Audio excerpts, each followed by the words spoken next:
Hello friends, આજે હું તમારી સાથે શેર કરીશ પ્રસાદમાં મળે તેવી મગજની લાડુળીની રેસીપી. પ્રસાદમાં મળે તેવી લાડુળી બનાવવા માટે મેં અહીંયા 1 કપ જેટલો ચણાનો કરકરો લોટ લીધેલો છે. સાથે 1 કપ જેટલી દળેલી ખાંડ લઈશું. હવે લોટને શેકવા કડાઈમાં 5 મોટી ચમચી જેટલું ઘી એડ કરીશું.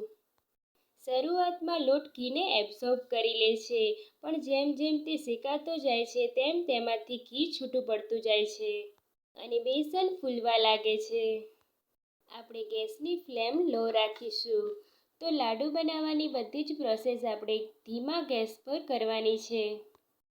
હવે ચમચાને સતત હલાવતા જઈને આપણે લોટને ઘીમાં શેકવાનો છે.